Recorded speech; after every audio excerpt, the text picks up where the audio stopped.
All right, well, let's get started. Welcome, everyone, to Selling Power and Fusion Learning's Story Selling, the Art of Engagement webinar. My name is Allison Brandt. I'm president of Fusion Learning, and I'm joined by Craig Wortman, who's the founder and CEO of Sales Engine. We're both really happy to lead this seminar today and share with you what we know about stories and how to use them effectively. For the next hour, we'll spend some time early on in the conversation clarifying a little bit about who our companies are and set up the agenda, and then I will hand over to Craig, who's really going to take us through the bulk of the session. Know that towards the end of this webinar, with about 10 minutes towards the end, we will set up time for questions. So know that we'll look to hear from you and respond to what's occurring to you, and we encourage you to use the full technology and note, if you will, the text box on the right.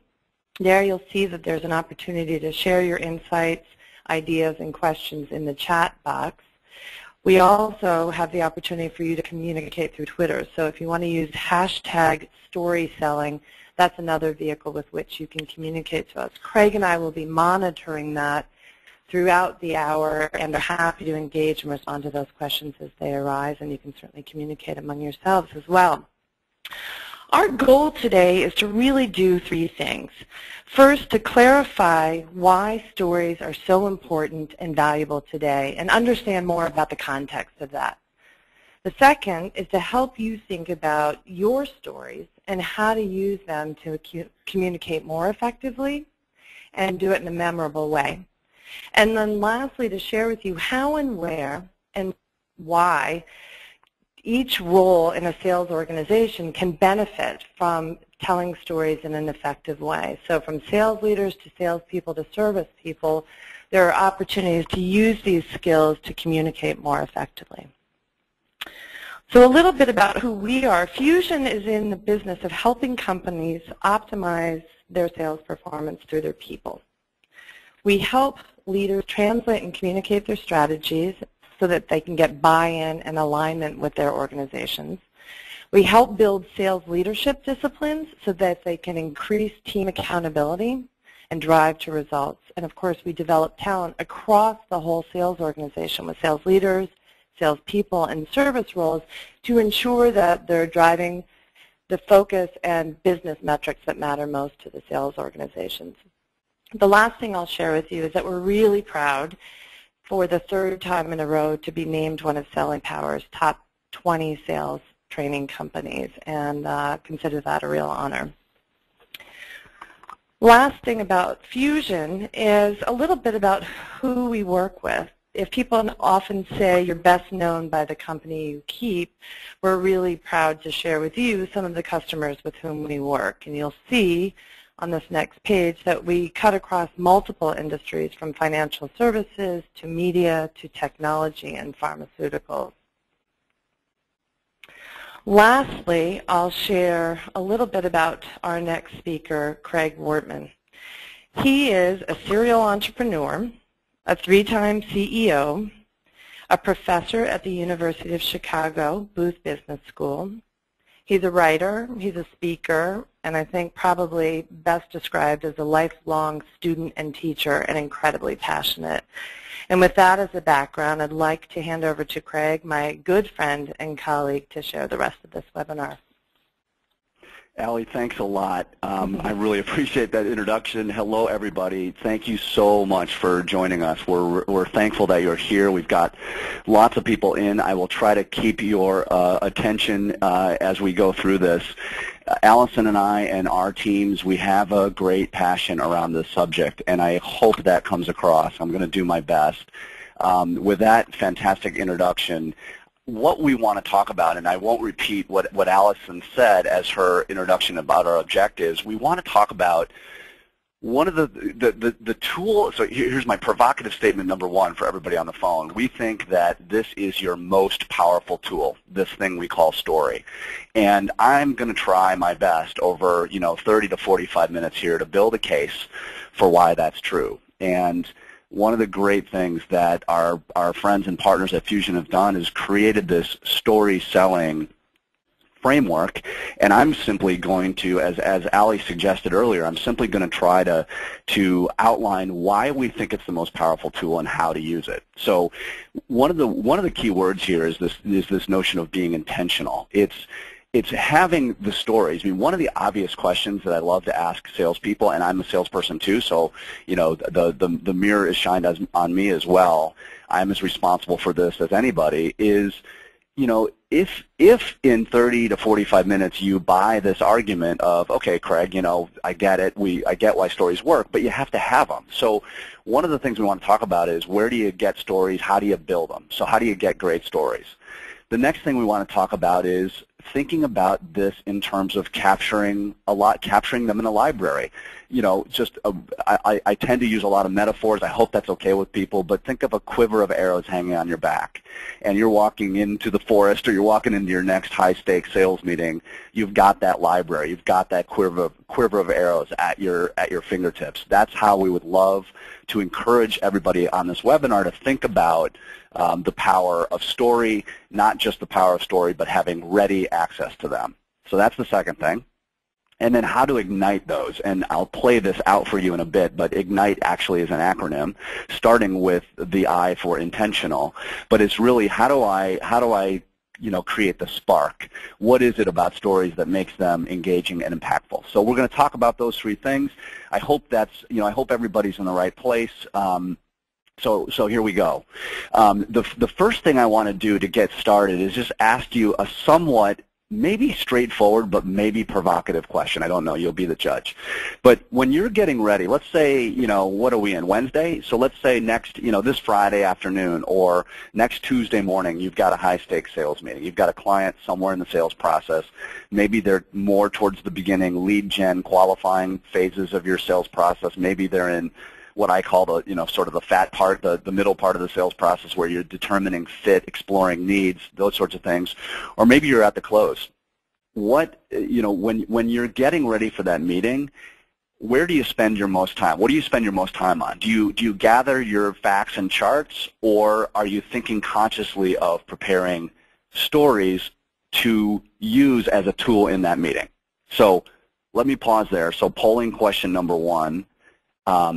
Here we go. The poll is up, and we're getting a tally. And while you're doing this, while you're voting, I'll give you a tiny bit of context. So, a lot of us walk into sales, and me included, by the way, walk into sales meetings, and we've gathered up our facts.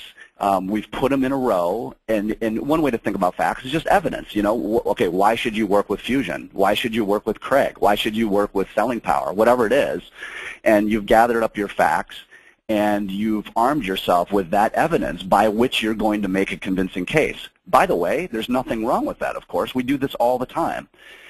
What I'm asking, obviously, in this polling question is, are you as conscious of the stories that you're going to tell? Are you as prepared, armed, equipped with the stories you're going to tell as you are with the facts? And as you can probably all see, it is settling in to a pattern of about 3/4 of you on this webinar are suggesting that you probably spend more time preparing your facts. And you know what? That is absolutely common, and we all do that. It's a natural knee-jerk for salespeople. One of the things that we always say, and in my teaching I talk about the research behind all this stuff, is that salespeople are very knowledgeable. They know the features and benefits. They know how to do this. They know how to gather the evidence. Obviously, I'm going to suggest to you all that I want you to think a little bit differently. So I want to present some interesting research to you that might suggest that you would be better served by thinking and preparing and being ready and armed with your stories. So in 1997, 3 researchers, 2 women and a man, walked into the Carnegie Mellon Student Center, undergrad student center at Carnegie Mellon University in Pittsburgh, Pennsylvania, here in the U.S. And they walked into the student center, and they said to any undergrad who would listen, they said, hey, folks, look, we're conducting a survey on how you use technology. We're curious how you use technology. We'd love to have you conduct this survey with us. You know what? It'll take 6 or 8 minutes of your time, and for your trouble, we'll give you $5. We'll give you $5. So, undergrads being undergrads and probably seeing beer in their immediate future, lots of them agreed to take the survey. And so they marched them down a hall, they put them in a room, and they conducted the survey. And so two undergrad friends at Carnegie Mellon, Allie and Craig, would walk out of that thing, and Craig would turn to Allie and say, or Allie would turn to Craig and say, hey, did you just take that survey? And I'd say, yeah, we were in the same room. I just took, it just took me a few minutes. And I'm holding my hot little hand. I've got an envelope with $5 in it. And Allison says to Craig, her friend Craig, did you, after you took the survey, did you give any money to Rokia and Save the Children? And I look at her and I sort of say, okay, well, yeah, Allie, I gave some money to Save the Children, but Rokia, what is that word? What do you mean by Rokia? And she said, well, Craig, in my envelope with my $5 after I took this survey, there was a pledge form from Save the Children. And it told a story of Rokia, this little girl in Malawi, Africa. She's 9 years old, and she's dying of a waterborne illness. And it's entirely treatable, blah, blah, blah, Save the Children. And so I gave some money, Allie says. And I say, well, that's weird, because in my envelope with my $5, I also had a pledge form from Save the Children. And what my pledge form said was, in Malawi, Africa, on an annual basis, there are 9 million cases of waterborne illness. There are 11 million cases of malaria. They're all entirely treatable, blah, blah, blah, Save the Children. So as you can all see, this was actually not a survey on how people use technology. That was a ruse for the research. That was cover for the actual research topic, which was the influence of facts versus stories. And the question here is, what do you think happened? What do you think was more influential? Is it the story or is it the facts? And just to share just sort of a clever part of the research, what they did was they gave everyone 5 $1 bills. And so just sort of clever. But what do you think happened? Here's what happened. So Allie got the story of Rokia. Craig got the facts. Accounting for loose change in people's pockets, people like Allie in that part of the research study gave $2.38 on average. Craig gave $1.14. So the students that got the facts, 9 million, 11 million, entirely treatable, blah, blah, blah, Save the Children, they gave $1.14 on average. And the cents here, folks, is just accounting for loose change in people's pockets. But think about that for a second. This is very provocative, right? It suggests that a story is twice as effective as facts. Now, I know what some of you are thinking. Some of you on the webinar are thinking, okay, Craig, it's a charity. It's a little girl. Of course that's influential. And you would be right. It is influential. But it's interesting. They've run this experiment over and over and over again. You can do this with a dishwasher. It makes no difference what the topic is. If there's a narrative around it, it gets more than twice what just the facts get. And this is both interesting, I hope. It's interesting to you. It's provocative, and it's sort of troubling, right? Because I'm a teacher. I'm a professor. I have to be armed. I have to walk into my classroom with evidence. I have to walk in with research that I know works. I can't just make it up. I can't just say to you, oh, just do this in sales. It works. I have to arm myself with evidence. This research is actually suggesting if I have to err, if I err, I'm actually better served with a story than I am with research, which I think is just interesting and sort of troubling. It should be troubling to all of you. I hope it's troubling in a good way. But think about this for a second. So some of you might be wondering, okay, Craig, fine, the story's more effective, I get it. The question I have for all of us on this webinar is, why does that happen? And it turns out that there are two things. There are two suggestions that this research makes, two things that stories do that facts do not do. They speak to our emotions, which is a big, big deal. You all know this. As sales professional, each and every person on this webinar knows this to be true, that when you speak to someone's emotions, you are more influential. And just an editorial comment here, we're all in the business of influence. Everybody on this webinar right now is in the business of influence. I don't care what your title is. That's your business, right? And so when you speak to people's emotions, and I don't mean high drama. Again, it can be a dishwasher. It doesn't have to be a little girl. It doesn't have to be high drama. You are more influential. And when you equip yourself with solely the facts, you are less influential. And in fact, this research would suggest you're more than twice as influential. Now, full stop. Now let me ask you to consider a third possible alternative. Let's say that Allie said, hey, Craig, did you give any money to Rokia and Save the Children as we walk out of that student center? And I say, yes, I did. Did you? And now here's the difference. Allison got the story of Rokia and only the story. I got both. I got, Craig in Malawi, the pledge form says in Malawi, Africa, 9 million, 11 million, blah, blah, blah, Rokia, blah, blah, blah, story, Save the Children. Now, I'm not going to use the polling mechanism, but I'll just, ask you to consider, do you think that the story is more powerful, i.e. raises more money, or do the facts combined with the story raise more money? Most people say the latter. So most people, including me, by the way, say, no, you're much better off with the evidence and the stories. Turns out that's not true. So in that scenario, Allie still gives $2.38 on average. That's because she got the exact same thing. I give $1.41. So I gave $1.14 the first time with just the facts. The story does influence my donation upward, but it only turns out to be $1.41. It's pretty amazing stuff, folks. I mean, I hope this is as interesting to you as it is to me, but it just strikes me as both troubling but very powerful in its suggestion that you and we and I are better served by equipping ourselves with the right story for the right reason at the right time, and that's what we're going to start talking about now.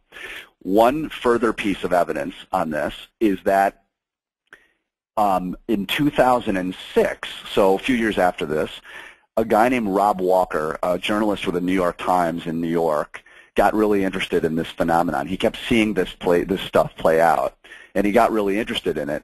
And he did another interesting experiment on eBay. He went to garage sales and he bought items for $1 or $2. So he bought a little tiny jar of mayonnaise. He bought the broken head of a horse from a toy, a children's toy. All kinds of keychains, all kinds of stuff like that, lighters. And he described their features and benefits, and then he hired a bunch of amateur writers to create a very short narrative about this jar of mayonnaise, and that was actually an example. I'm not making these up. So a jar of mayonnaise. He put them on eBay. Same exact thing happened. In fact, it was more striking. So the average increase in price over the test group, which was just features and benefits, was 2,700%. And he wrote a great story about this called "If You Want to Raise Prices, Tell a Better Story," which is great, catchy title. But the point of it is that when you equip yourself with narrative, a lot of researchers on stories say that we as human beings were wired for narrative, and I cannot agree more. So why is that? So take a look at this. Is this what your day is like? You're surrounded by, we gave you a hashtag for this very webinar. You're watching YouTube videos. You're maybe listening to me. Maybe you're checking your email. Maybe you're posting to Instagram.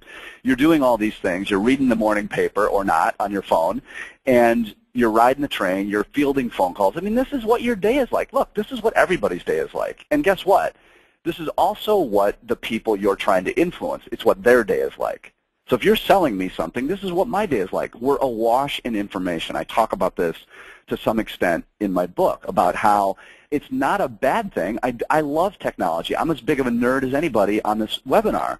But what does it say about how we live our lives, how we sell, how we connect, how we gain attention, how we get noticed from our clients?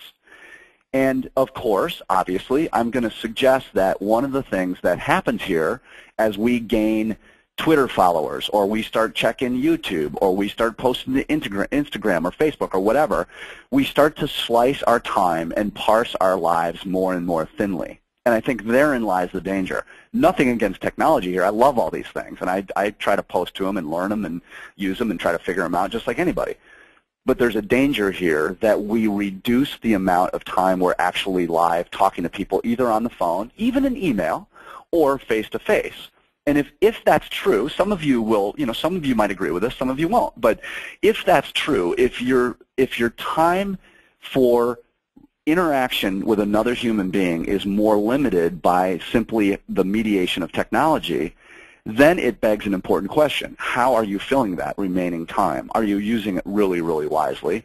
And that's where we settle on this notion that the most powerful thing you can do in those remaining moments is influence someone with a story. Now, I said two things a couple of minutes ago that stories do. They connect to emotion, but I didn't mention the other thing. The second thing that stories do that is different and distinct from facts is they provide context.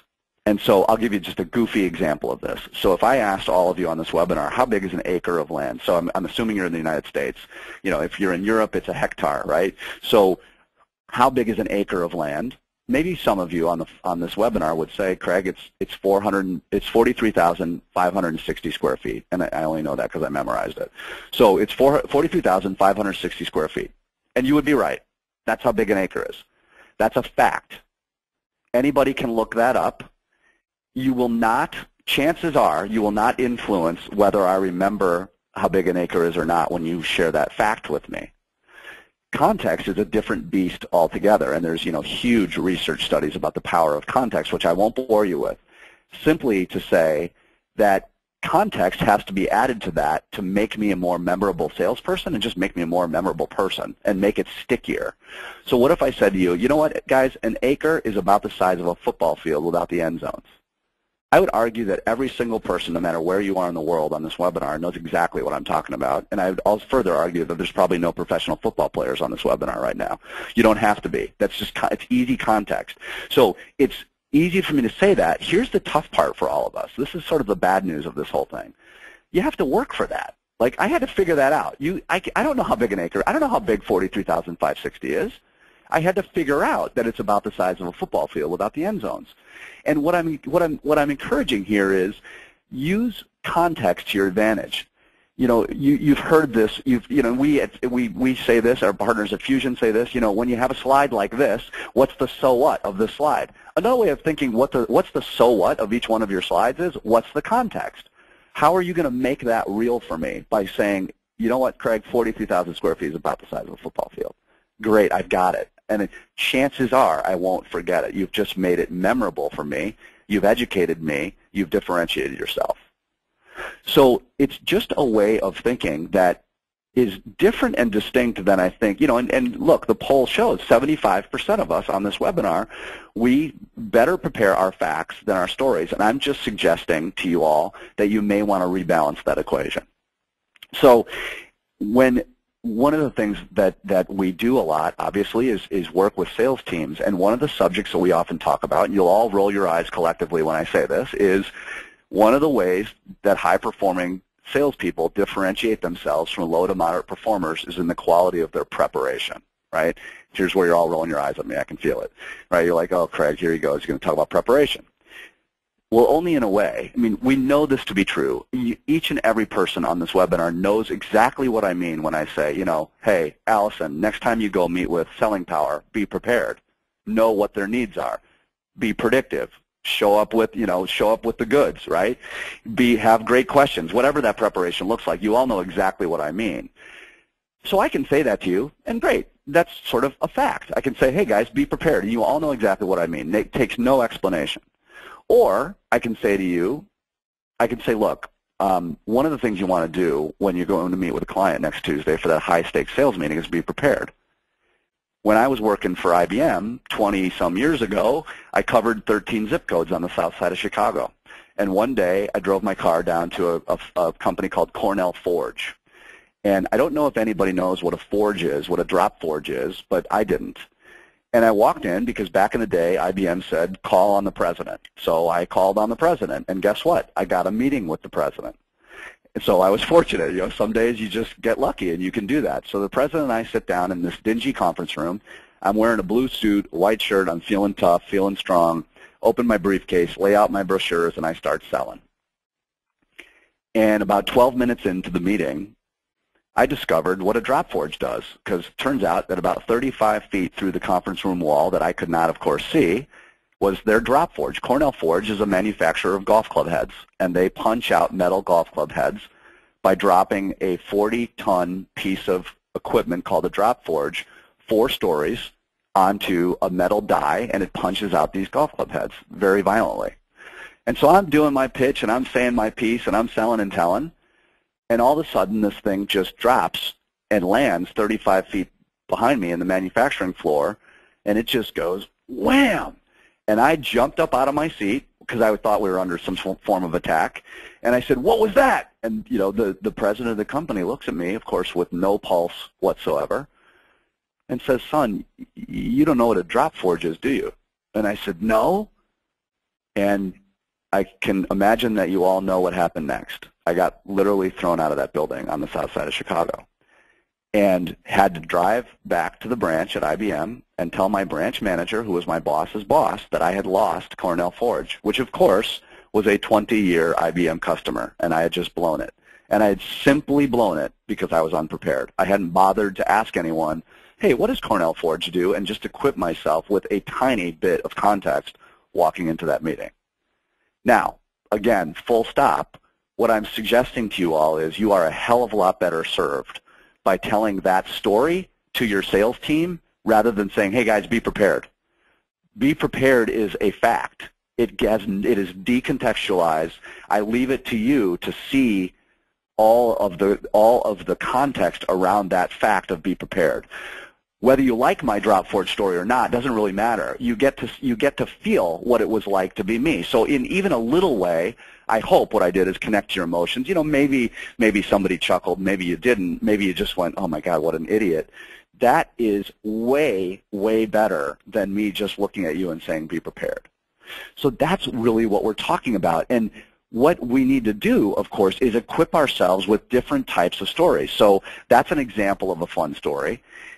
It's an example of a failure story. So it's got 2 of my 4 categories here. And let me just go through this, and then I want to take another poll here right at midstream of the webinar. So really quick, these are totally obvious to everybody on the phone. We believe that you should be telling 4 types of stories: success stories, failure stories, kind of like what I just told you, fun stories, which that drop forge story could be either category. I could tell it as a failure. I could emphasize me literally jumping out of my seat, which actually happened. And it could be a fun story. Or legends. And legends is the only one on here that really begs a definition. So there's sort of a 2-part definition for legends. One is what you're thinking of probably. It's like historical teaching story, or from spirituality, or history, or culture, the really deep stories, right? Another definition of legend, though, is if I tell you a story about Steve Jobs at Apple, that's a legend. Steve Jobs is a legend. So, you know, when I share a story about Steve Jobs, I would classify that as a legend. Maybe it's a success, maybe it's a failure. Here's the question, and I'm gonna be somewhat artificial. If I could wave my magic wand at 2 p.m. Eastern time here, as you walk out of this webinar, if I had a magic wand and I could wave my magic wand, and next Tuesday, and for every Tuesday thereafter, you could only tell one form of story in your next high-stakes sales meeting, what kind would it be? And so we've got a poll on this. If you wouldn't mind humoring me again and just vote, what if you had to choose one type of story? Now that you know what these are, you know clearly what these are, which one would it be? And I'm just curious. So we're getting the real-time tally. I'll give you 30 seconds or so, and we'll see where it goes. So far, success is leading the race, hovering around 45%, followed by failure at 25%, fun, the close follower at 22%, and then 11% at legends. And I'll just, as you're continuing to vote, I'm going to say something. I hope it doesn't influence the outcome, but one of the things that legends do, you know, of course you all know the answer, right? The answer is you tell all 4 types in combination. In that quiver of arrows on your back, that metaphorical quiver of arrows, you've got all types, right? You've got successes, you've got failures, you've got fun, you've got legends. One of the interesting things that I've found in my research and my work with this topic over time is that many people believe, and I think it's true, by the way, many people believe that legends, because they tend to be a little bit longer, and because some of them are known, they tend to encompass the other 3 types. So a legend, the arc of a legend can touch on success and failure and even be funny or rich in another way. So just sort of editorial comment for you about that. So okay, so this is interesting. So here are the results of this poll. 43% of you on the webinar, and there's a lot of people on the webinar, which is fantastic. So 43% said success. 25, so exactly a quarter of you said failure. 21% fun, so right behind failure is fun, and then only 11% said legends. So this is interesting, and I'll show you the card that I have up my. It's not a card up my sleeve, but I'll show you my opinion here for what it's worth. And it is clear that 3/4 of you will disagree with me, and that's totally fine, because this is you choose your adventure. But actually, I say failure, and so only a quarter of you suggested that your failure stories are actually, if you had to choose one type, that's the one you would choose. Here's why I say that, and folks, look, I don't know, but here's why I say that. Success stories are the ones we most commonly tell, and by the way, you voted exactly right. I mean, it's most common that people vote for success stories because they kind of go, Craig, come on, man, it's obvious. Like, just like this slide, we all adore successes. It helps the client see that you're successful, that you'll do the right thing, that your money's where your mouth is, blah blah blah. And I agree with all of those sentiments.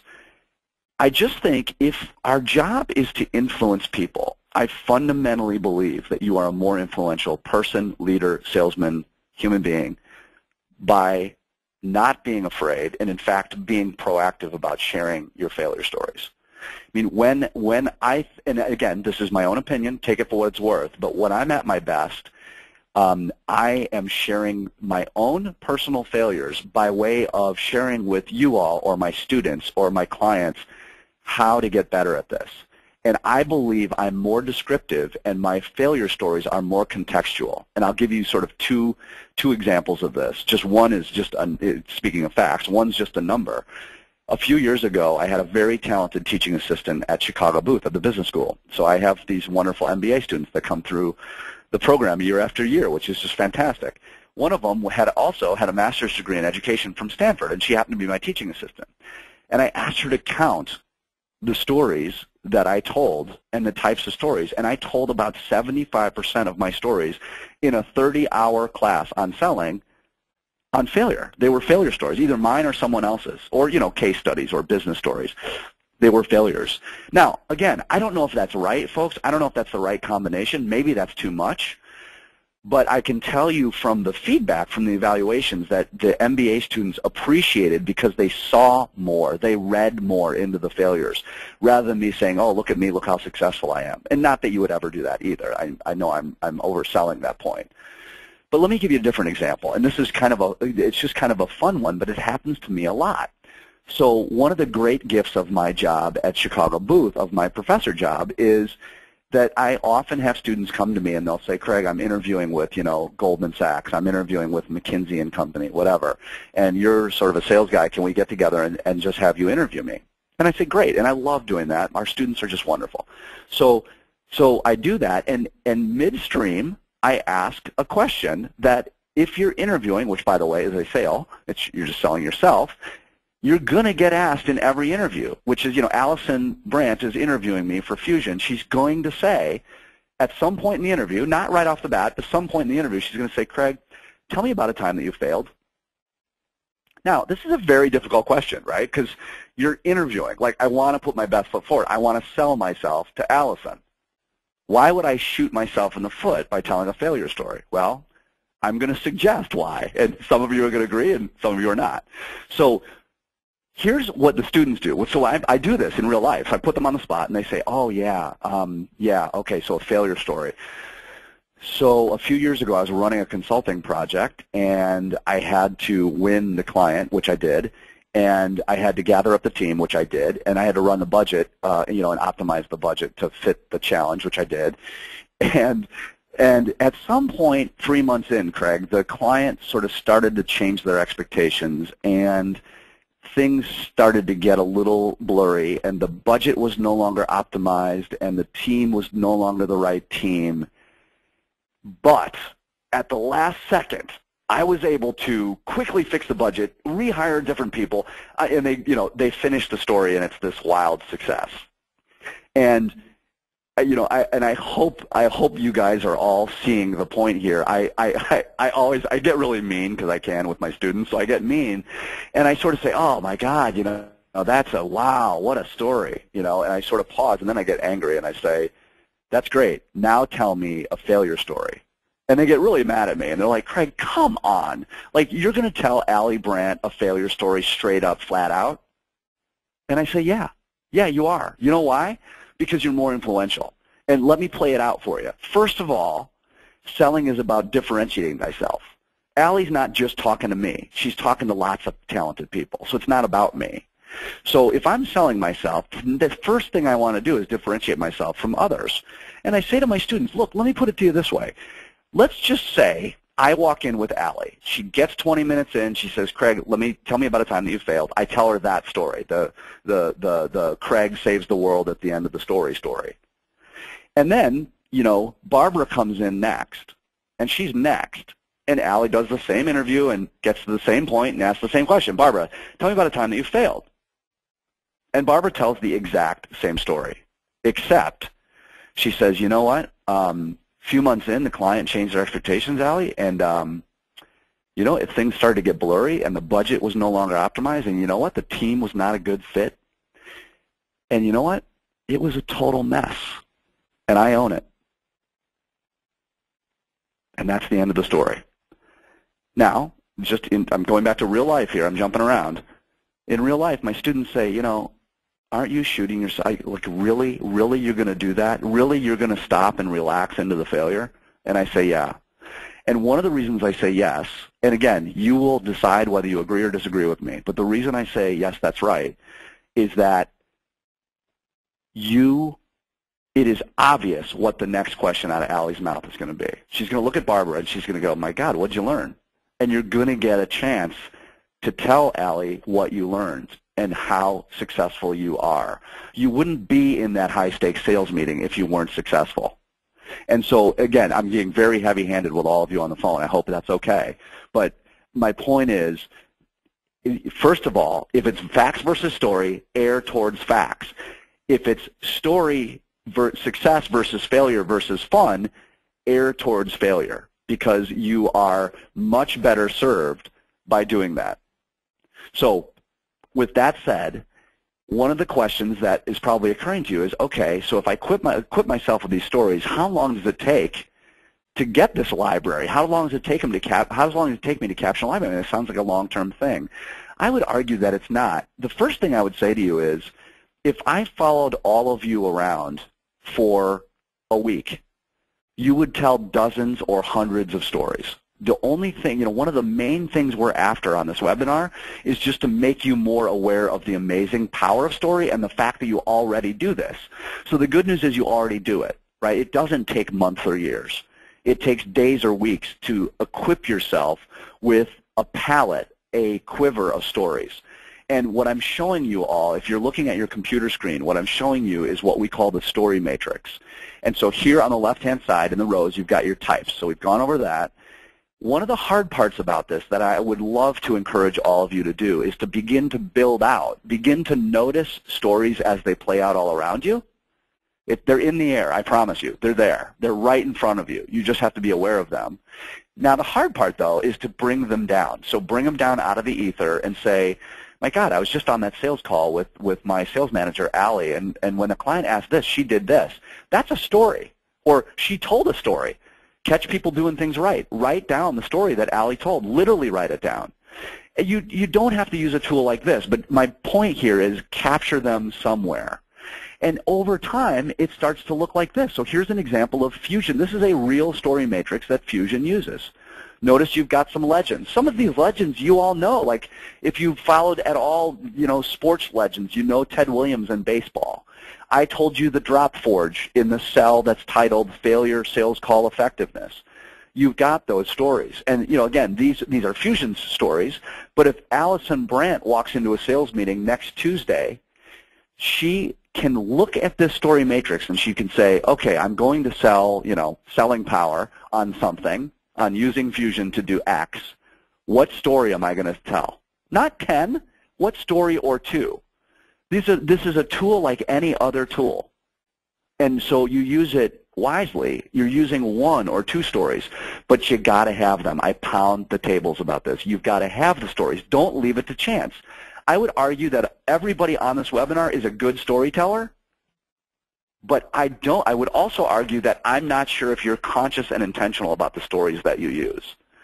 So let's just look at this. So if you sort of buy that piece of the argument, okay, correct, I'll write them down. I don't care how you organize them, but I would suggest using some sort of tagging system to organize them. Here's a bucket of stories I use when I qualify. Here's a bucket of stories I use when I try to get my sales team more prepared, like my drop forward story. Here's a bucket of stories about this. Now, you may be saying, okay, fine, what makes up, what's the structure of a great story? So we have an acronym, right, which is very simple to remember, and in fact, I'm going to even shorten the acronym even more. So you've got a character. You've got Jenny. You set that person in motion. That's action. You almost fall into a structure. So there's a beginning, middle, and an end. And then there's the emotional component. And we literally ask people to be conscious of, like, what emotion am I trying to drive with DropForge? And I'll just be explicit about this. I did a keynote conference for a big company in Chicago with a few hundred people in the room yesterday, and I told them the funny version of the drop. You know, I emphasized me jumping out, and I was jumping around the stage and having some fun, and they were all laughing, and it was fun. Because they're a senior audience. They don't necessarily need to know the heartache that I went through losing that deal at Cornell Forge. If I'm with a bunch of junior salespeople, I emphasize a different emotion. It's how I felt when my branch manager kicked my you-know-what about losing Cornell Forge. That actually happened to me. And so I'm emphasizing a different emotion. But to further shorten this very short acronym, look, if you have a character, you've got a story. If you take Jenny and you set her in motion, you've got yourself a story. Now the question turns to practice. How do you practice this? I learn stories all the time. And guess what? The first time I tell a story, I stink at it. It's way too long. It meanders around. I don't know what to emphasize. I don't know where the emotional punch is. I have to find that. It's like the first time you tell a joke, you probably screw it up. But by the fourth or fifth time you tell it, you crush it. And that's what we're talking about. That's exactly what we're talking about. So if you look at this and you walk out of your sales meeting with Allie and she just told a great story, you can use this build the story, these 6 steps. You can say, okay, what was the purpose of that story? How do I identify the characters, right? How do I distill this thing down from, sort of the 10 main things that happen? That would be a very long story if I told you 10 moving parts, down to quick 4 moving parts. Determine where to start and where to end.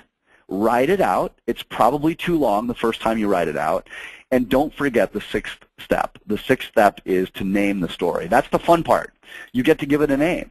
Because one of the things we know from my psychologist colleagues at Chicago Booth is when you name, words are power. Language is powerful. When you give something a name, it becomes more memorable and it becomes easier to use. That's why we all have names, right? So give it a name. Okay, I promised at the very beginning I would talk about this acronym, and we're not going to go through the whole thing. It's very simple. First of all, do it by design, meaning be intentional. Allie pulls out her story matrix. She goes, you know what? They need to be better prepared. I'm going to tell the DropForge story. Or they need to be inspired. I'm going to tell the Ted Williams legend. Whatever it is, be intentional with a couple stories. And then one of the things, and some of you may disagree with this, but I really believe that no one tells your story better than you do. And so I just really believe that. I've seen it many, many times. We have research that suggests that introverts are as good at telling stories as extroverts. They tell stories, they tell just as many, and they're just as good. This is not about dramatic skill. It's about being genuine and natural. I'm from Chicago, so I like to talk about improvisation. You can't help it when you live in Chicago. But being improvisational, take some risks. Ask some questions. Don't be afraid to be a little bit, goofy or provocative. And be, transparent is just an effort to just show people what you mean by the story. This is not, I don't tell you the Save the Children story to leave that up to your interpretation. I want to say, no, guys, this is what this suggests. You should do this. I want to be totally transparent. And you're going to get engaging no matter what. It's a natural outcome of telling stories. So with that in mind, let me switch gears on you one more time, and then we're going to open it up for questions. So one more question for you. Last polling question is, think about your company. So you all work, many of you work for companies. How do you rate your company's culture, your ability to tell stories? Is it not good or lame at 1, or is it just flat out great at 5? So I'll give you a second to do that, because, one of the things we have to do is we have to measure ourselves. How are we performing? The salespeople are great at this. We know our measures. We know what's going to make us good. And one of the questions I like to ask sort of writ large to companies is, how good are you at capturing, distilling them down, and then telling stories by design, by intention? And it looks like we've got about 70% of the votes counted here. It's clustering around the middle. So on this Rater scale, only 8% of you or so say that your companies are not good or they're really lame at this, and only 8% or so say that they're great. It's clustering around the middle. So it's a classic bell curve. And what I would encourage all of you to do in the strongest way is do your part on this, right? Begin to notice stories, jot them down, begin to use them, practice them in your car if you have to, tell the story a few times before you tell it live in front of a customer or an internal colleague. But then watch for what happens. Watch for whether they're memorable. Watch for how they impact people. I can almost guarantee you that they will impact people's emotion and their decision making, because what we know is that there's a strong link between emotions and decision making. You can be very influential on people's decision making by connecting to their emotions, and there's no tool that does that better than story. So I would just ask you, one of the ways to think about this is that no matter where your company is on that bell curve, you can, if you can say, look, I'm going to do this 5 or 10% better, there's, not to get too academic on you, but there's the law of marginal gains, right? You do that every day or every week, you will push the company's, you will do your part to push the company's culture further in, over to the right, which is, the better and great phase of the angle on the bell or the curve on the frontier. So let's do this. Let's talk I want to say one more thing just about how to get access to this, and then I'd love to open it up for questions. Again, you've got the hashtag StorySelling. You can email in your questions. We'd love to hear from you, and Allie and I will make we'll try to get as many questions answered as we can in the short time that we have. Look, this is our call to action here. There's a bunch of different ways to get access to this. We do a lot of keynotes. I mentioned one that I did yesterday for a few hundred people, just talking about some of these concepts, trying to understand why story, why now, how do you do it, how do you capture and distill. There are workshops that we offer, Fusion offers, from that can encompass a morning or an afternoon, or it can also be a standalone. And you've got Allison's contact information at the bottom. Allie's fantastic; she's super responsive. And so if you are interested, this is our flat out. This is we're salespeople too. This is our call to action. So big breath here. With that said, let's do this. Let's take some questions. We'd love to hear from you and just understand, does this make sense? What questions do you have about operationalizing this? And I will pause, and then we'll dive into some questions.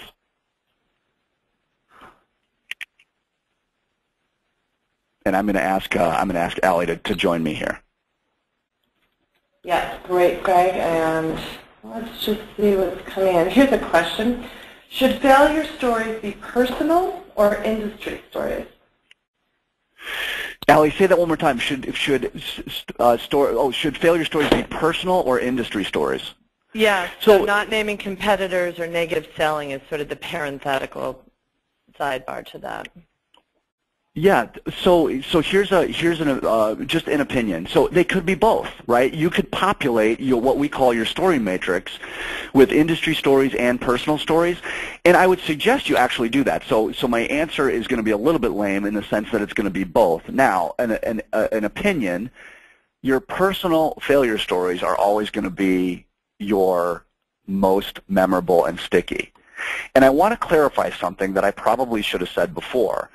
When I say a failure story, I am not talking about a, look what a moron I am story. You can tell those stories. They're great stories. They're actually more fun than they are failure stories. It's like, duh, I should have known what a drop forge is, right? I don't think anybody thinks I'm a moron because that happened to me. So I want to make sure that I don't, because I get pushback on this from audiences where they say, Craig, really, you're going to tell a failure story? Your most sticky are your personal failures. You're offering the most to people. You're showing vulnerability. But what research would suggest is that you're actually building confidence. You're not lessening your prospect's confidence in you by telling a failure story. You're actually increasing it. It's very counterintuitive, but it's true. So, but I also would tell industry, look, I'm a business school professor. We teach cases about industries that have failed or businesses within industries that have failed. Those are just stories by another name, case study, but they're very, very powerful. Yeah, so great. The answer is yes and yes. Great. Hey, here's another one. Does your own delivery style shape the type of story you tell, or do you have to learn to do all 4 types? Your style definitely influences. Look, everybody on this webinar is going to be better at a certain type of story. I just said this. There was a guy in France in our audience yesterday, and he said, you've told a couple of funny stories. I'm just not that guy. And I said, that does not mean that you are any less or more powerful than I am. I don't consider myself, I'm not a funny guy. Like, I'm much, much more comfortable telling you a failure story than I am trying to be funny. Now, every once in a while, we all get lucky, right? So, I can be funny occasionally. But I'm much more, my personal style is I would much more just look you dead in the eye and just pound out a failure story and have you go, holy crap, that actually happened. And it's like, yeah, that happened, right? Because I know there's so much richness there.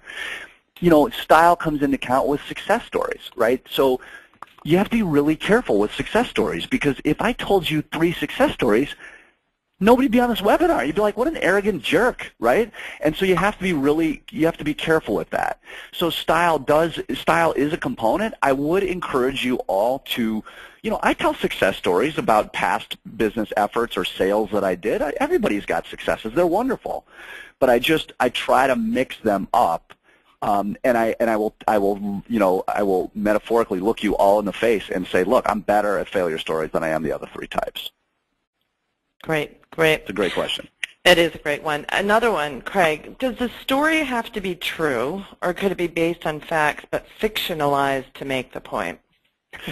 This one's a tricky question. So my response to that is I'm going to be pretty black and white for everybody here. It has to be true. I just said we teach cases. I've written 3 cases for my course in the business school. And are they fictionalized? Yeah, that's true. But 98% of them are true. We just changed the names to protect people. So, technically, are they fictionalized? Well, of course, because we've changed the name of the company. So that's a total lie if you want to look at it that way. But 99% of it is true. So when we're talking about stories in business, we're talking about true stories. Here's my point. You've got so many true stories, you don't need to make up any story. This is not Hollywood. You've got them, so just use them. So yeah, they have to be true. Great. Next question. When selling feature-rich products, such as tech, what are some of the best practices to follow to shape stories that highlight the benefits of the offering while covering all of the good things that the product offers? So it's sort of mixing features and benefits, but building the story. Okay, so you're all going to catch me breaking my own rule right now. So I'm going to suggest that you do both facts and stories, right? Because in that very question, there are, how do you combine facts with stories is a way to understand that question. Here's my thing. We coach a lot of entrepreneurs and we coach a lot of salespeople on giving pitches of some sort. And I really agree with your first, the webinar participants' first polling question, which is 75% facts, 25% stories. My recommendation here, to be really crisp about this, is you resist the temptation to outline all of the features. You pick your favorite 1 or 2, and then you say, Allie, let me talk you through a couple of features that I really think are powerful. You list the features, so that's, fact, boom, boom. And then you say, let me share with you, Allie, why I think that's important. A client of mine, Jenny, used those 2 features to do this, and you tell a story. And you give more airtime to the story and less airtime. Even if you are talking about a feature list of 100, you resist the temptation to list out the 100 thinking you're going to be more influential. You're not. You're going to be more influential hitting your 1 or 2 favorites and then working hard to get a story around that. That's the hard work that I'm asking you all to do, is get the Jenny story ready to highlight those 2 facts and features. Great. Great. Allie, we've got one coming up via Twitter hashtag. Can I jump in? Yeah, with one? absolutely, absolutely. So it says, would you recommend, this person says, Omkar on Twitter says, would you recommend asking questions during storytelling to keep it interactive? You bet. So the short answer is you bet. This is not, again, this is not I'm not looking at all of you and all of my prospects and saying, okay, everybody sit down and shut up and I'm going to tell a story here, right? And you all know that. But this is not, it's not necessarily about the story, it's what the context I create. So if I stop in the middle of the Save the Children story and I say, Omkar, Allie, what do you think? What do you think happened? It's actually a more powerful story. The story hasn't ended.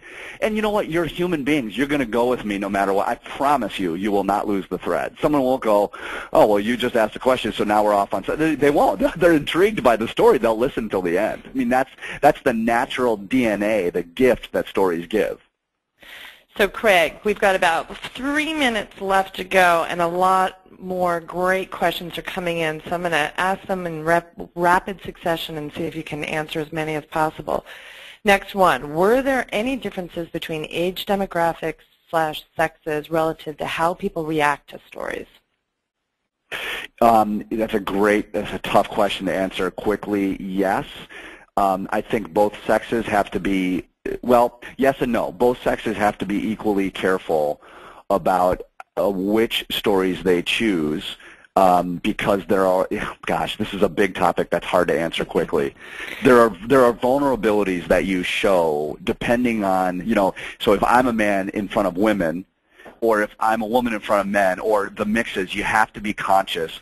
Again, there is an easy answer that I'll offer, and this is not a complete 100% fit, but I'll throw it out there anyway. If you are genuine and true to your own success and failure stories, then it matters less. Okay. Great. That was an unsatisfactory answer, but that's the quick No, one. not at all, and I think the dialogue will continue, hopefully. Next question, and maybe the last for today. Should you use storytelling when prospecting or cold calling? Yes. Yes, it has to be incredibly concise. So, one of the fun things I do with entrepreneurs is we get in a room and we do one call, I do a call, they do a call, I do a call, they do a call, and we have a whiteboard in front of us and we iterate the script. But there's always a short story. Now, let me be clear. A story can be an anecdote. It does, it's Allie, I'm Craig Wortman, I'm calling from Chicago Booth, or I'm calling from Sales Engine. Wanted to engage you in a conversation. We have been working with a client that blah, blah, really quick. I think I can add value, Allie, to your day in 10 minutes or less. I promise that. Please give me a call back. I mean, that's a terrible script, but you get the gist of it. There's a little tiny story that's 1 or 2 sentences embedded in the middle of that. Absolutely. So, Craig, I want to thank you for being so agile on your feet and responding to these questions. We are at the top of the hour, so let me say 3 things. First, thank you, everyone, for joining us today, and thank you for your great participation. We love these questions.